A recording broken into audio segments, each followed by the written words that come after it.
Good morning, and many thanks for being here with me this morning at the Cybersecurity Leadership Summit with Kuppinger. Many thanks to Kuppinger for having me once again at one of their events to talk to you this morning about the cybersecurity skills gap. A very quick round of introduction to start with. My name is JC Gaillard. I'm the Managing Director and founder of Corix Partners, and we're a boutique management consulting business which I established here in London about 10 years ago, which is focused on assisting C-level execs with cybersecurity strategy, organization, and governance challenges. I also animate the Security Transformation Research Foundation, and we're a think tank affiliated to Corix Partners, which is aimed at the development of new narratives around cybersecurity to help the industry at large move forward. As I said, many thanks for joining me once again. A quick number of house rules before I start. The session is recorded. You can ask questions, I suspect, through the website, and I will do my best to respond. And otherwise, you will have my details at the end of the session. And by all means, feel free to reach out. Feel free to come back to me if you have any questions. If anything is unclear, if you want to challenge me on anything, that's exactly what those events are about. So do not hesitate if you have any questions for me. I'm going to start sharing a number of slides with you to support this discussion. So the cybersecurity skills gap, I framed the session as, real problem or self-inflicted pain, and that's a little bit a provocative title, but those are the kind of topics we're going to be talking about this morning. One thing is clear, is that you don't really have to go far these days to find security professionals complaining about skills shortages, and you don't have to go very far online to find countless articles talking about the topic. My view is that the problem is complex, and it certainly has multiple dimensions, and so those are the kind of things I would like to explore with you this morning. One thing that's absolutely clear for me is that complaining endlessly about it is not going to help. Okay, the only way we're going to move forward with the problem of that complexity is by identifying the roadblocks which have been preventing you from making progress in the past and removing them. Only that will bring change, as with many other complex problems we're facing across the cybersecurity industry. So I'm going to start looking at this in three different angles, if you want, under three different angles. Why is the cybersecurity industry struggling to attract talent, first of all? Why is it struggling to retain talent? And what do we need to change, of course, to create different dynamics around all that? So let's get started. Why is the cybersecurity industry struggling to attract talent? Well, again, to go back to what I was saying a bit earlier, this is a problem which is far more complex than just not wanting to be the guy who says no or the scapegoat when something goes wrong. I think personally that the cybersecurity industry still has a fairly serious image problem. It carries a narrative which is dated, which is tech-heavy. It ends up being perceived as an obscure and complex technical niche, something which is reserved to nerds and geeks. That's the narrative of the guy with the hoodie. That's the visual of the guy with the hoodie. And you don't have to go very far online to find countless articles and pieces of content which are carrying that visual and that sort of narrative.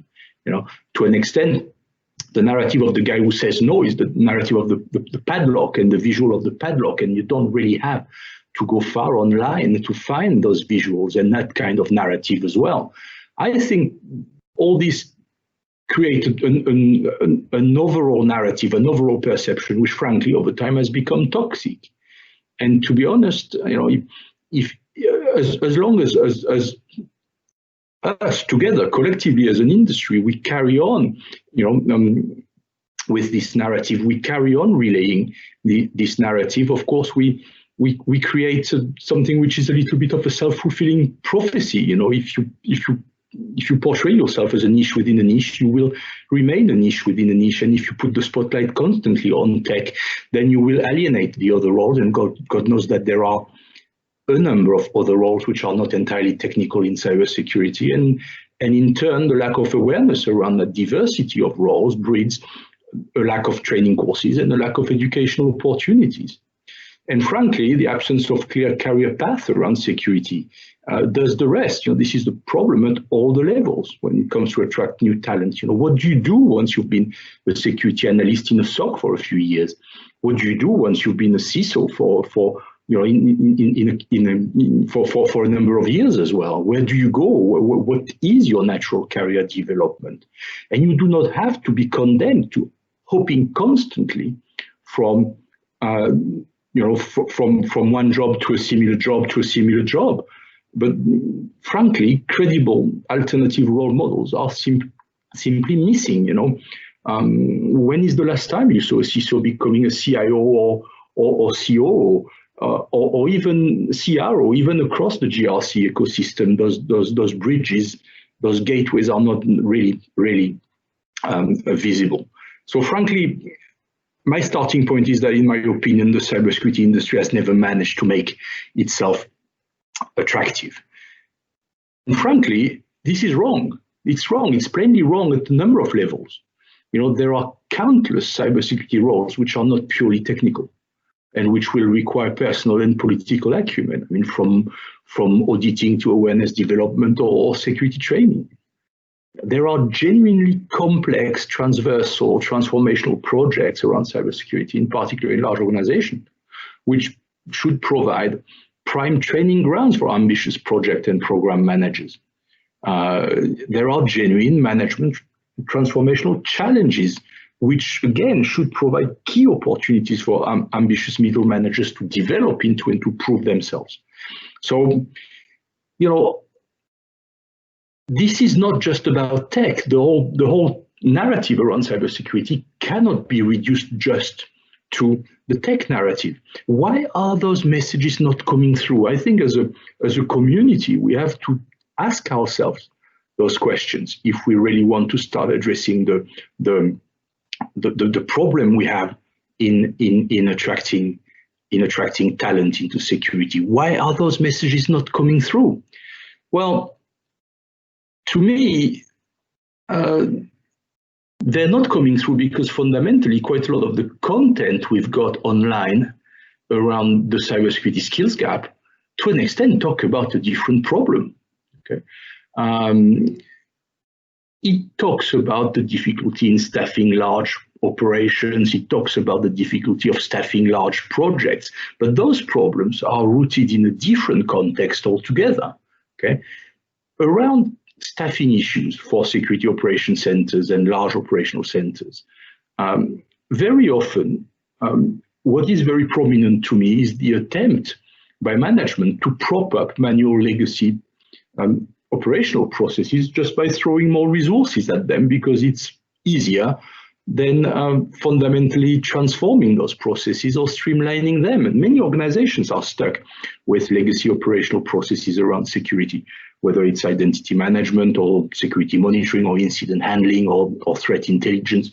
Many organizations, large organizations, are saddled with operational processes which are mostly manual, labor-intensive, very repetitive, built around countless tools. I mean, there's a survey from Cisco released at the beginning of the year, which shows that on average, large organizations use 20 different security technologies. This is just crazy. Okay? And indeed, it is very hard to attract young professionals in jobs which ultimately are manual, repetitive, and frankly, boring for many of them. So that's one side of the problem I see very often when I hear people complaining that they don't find the resources they need.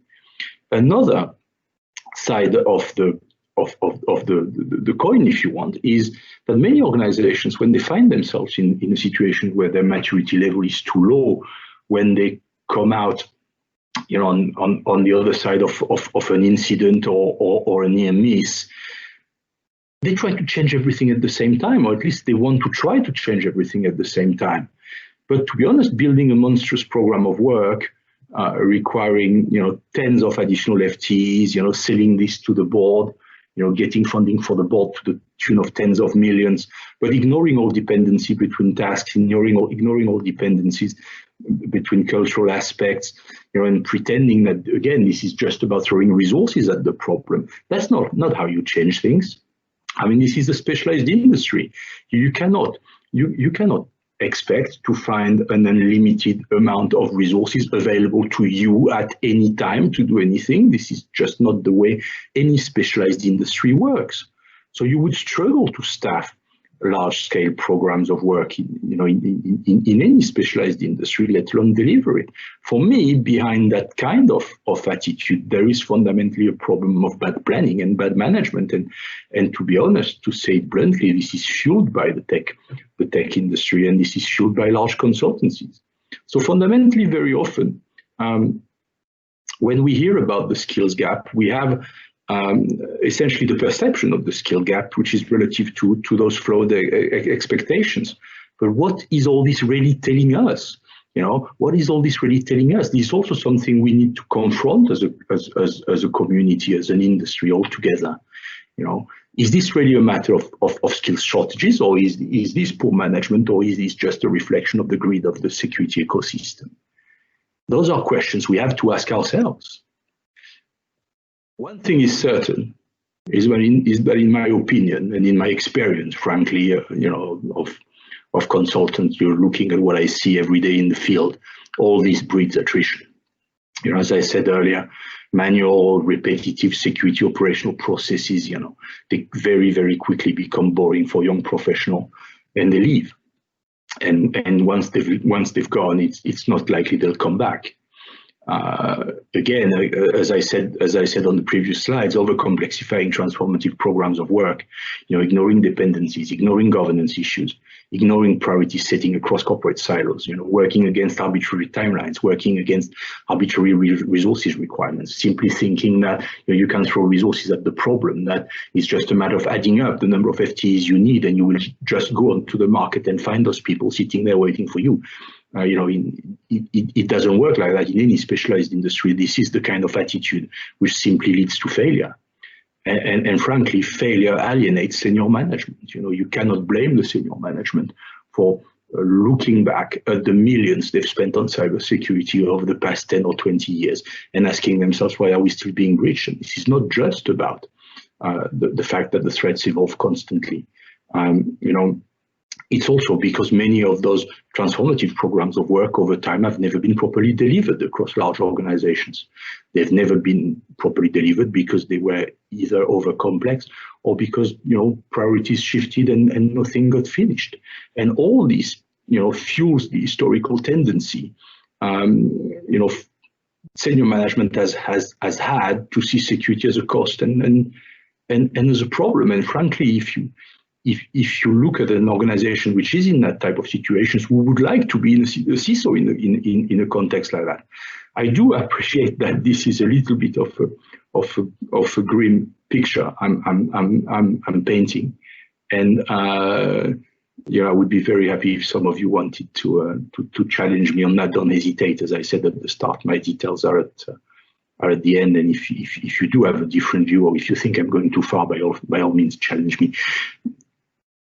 But fundamentally, as a community, as an industry, we need to ask ourselves, what can we do to start changing things? And to me, I don't pretend to have a silver bullet here. I don't pretend to have, the ultimate solution to the problem. But I think we need to consider 3 lines of actions. And that involves CISOs, it involves senior management, and it must involve HR teams. And I insist on that, it must involve HR teams.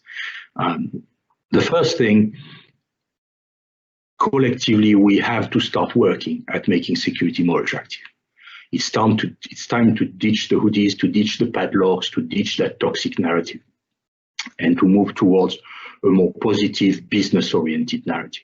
This is about protecting the business. This is about enabling the growth of the business by protecting it. We need to rebuild a narrative which is business-centric and not tech-centric, and which is positive. And a narrative which showcases the diversity of roles and their transversal nature, looking beyond tech. Okay, and I think this is very much the crux of the matter. That's where I started this presentation, and I want to insist on it even more now. This is really by changing that sort of narrative that we will attract more talent and a greater diversity of talent. into the security industry. Second, and this is probably more aimed at CISOs, I would say, it's absolutely key to create a more stimulating entry level for young professionals. As I said, if they find the jobs boring, they will leave and they won't come back. So CISOs have to look back at those legacy operational processes. They have to look back at the role of the security analyst. They have to declutter their cybersecurity estates and have to start thinking about automating processes more intelligently, to cut on manual processing and to allow possibly a smaller number of analysts to work more efficiently and to bring more value into what they do. And all that would create a more stimulating, a less boring environment for them to fit in and to develop within. Okay, manual work, cutting and pasting across countless tools into Excel, this is not something any young professional is going to find very attractive for very long. So I really think CISOs have to look back at some of their operational processes and try to reshape them, to streamline them, to create a more stimulating entry level for young professionals.